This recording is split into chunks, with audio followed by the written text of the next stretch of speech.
Good morning. Welcome Good to home. morning. Welcome back to Hometown Right. Living. Good morning. How are you? I'm good. So I love that we're going to talk about this. Yes. Because our brain only has so much capacity, and you know that, given the work that you do.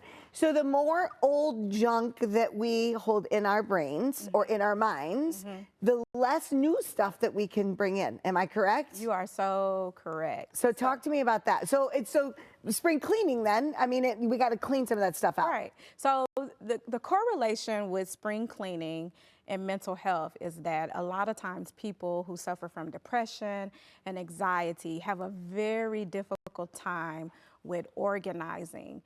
They're visually overly stimulated by junk. And if you look over here, you've been trying not to look. But I have been trying not to look. Even when I brought this up today, this was like, what is that? Yeah. Because it's out of place. And so it's hard for us to naturally be able to feel okay when things are out of place, right? Yes. So spring cleaning is a good time, not just in the environment to get things together, but mentally and emotionally. Reset. Begin to reset your mind during that time. And so I came up with some acronyms. Okay, I love acronyms because it helps me remember. It helps everybody remember, right? Yeah. So the acronyms are D, C, and A. D is for declutter. Okay. That's the first task. I need that in my life. Right? So if we think about this in the natural world, we begin to declutter by going through things and getting rid of those things that don't belong. So right here, what would you immediately throw away? This wipe. Yes. Yeah. Right? So it's easy for you to identify, I need to throw that away. Yes. But sometimes the lack of motivation to do that is very, very hard. Yes. Even though you know or you knew that I needed to throw that away. Yes. You still might lack the motivation. And someone that's depressed, people have a hard time understanding that they just don't know where to start. They don't have the motivation. And someone that deals with anxiety, this is overwhelming. Yes. This is overwhelming. Yes. Right? So decluttering. Now let's think about that emotionally. Okay, some things we need to declutter out of our mind. Some things, some people, some places we need to just get rid of, right? Begin to take that out. So then we have DC is clean. What good is it for you to have a load of clothes and you begin to declutter, separate into darks, regular, and whites, right? But you don't clean them. You don't. Well, they're going to sit there then, and nothing's going to happen. You couldn't imagine putting them in the washing machine without putting detergent in it. Correct. Right? You have to clean them. So after we declutter, it's the cleansing process, right? Yeah. We need to clean. So we declutter naturally the environment. Now let's go actually wipe down that table. Let's wipe those windows down. Let's clean it. And that's just what happens with us emotionally too. We need to clean some things. So now I have my friends that I have right now. So let me foster those relationships. Yes. Let me clean them.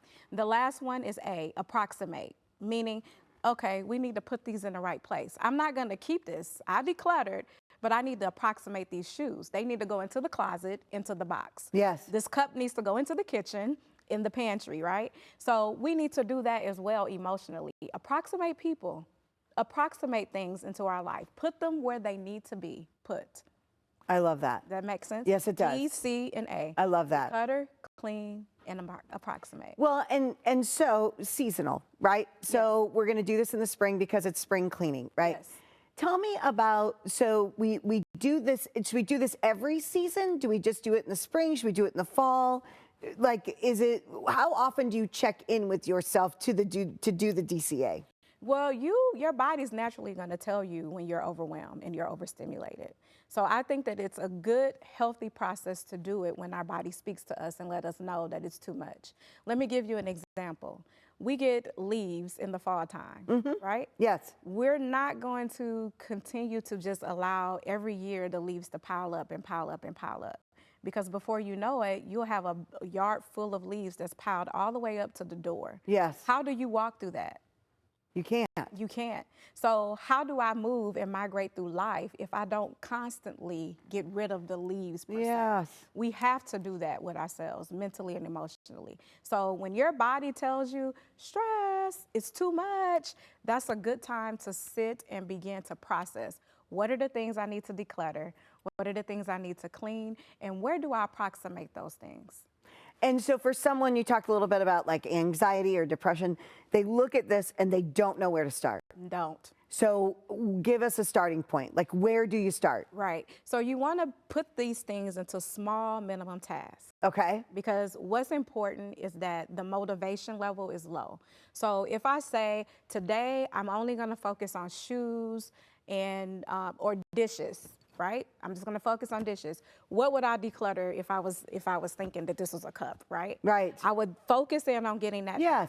So then I create small tasks that eventually becomes a big project that's done. Yes. That makes sense? Yes. Yeah. So that's how we do. I also think about so many times too, like if I can't do it all, I'm not going to do anything. Right. So I set a timer. Right. So I'm just going to spend 30 seconds decluttering, Yes. cleaning, and then I'm going to figure out where everything needs to go. Yes. Right. 30 minutes, whatever it is. I think that that is a good place to go too. That is a very good place. It's time frames. Yes. Another thing is doing something that motivates you at the same time. Yes. Some people might need to light a candle. Some people might need music. I know for me, when I was growing up, Saturdays or whatever day you were cleaning, I turned music on. Yeah. That was motivating. It's something about the affiliation of making me happy and cleaning. Yes. Right? And so you have to do things that's going to push you. Sometimes talking to a girlfriend while you're cleaning is a good thing. It inspires you. Before you know it, you look up, you had a whole conversation, and you got everything done. And everything's done. I love that. Yeah. Well, awesome. Thank you. This was huge. And I'm glad that we're not keeping this here because it's making me nervous. If you're wanting to book an appointment with Kecia, you can find her on psychologytoday.com or on her Facebook page at KDB Helping.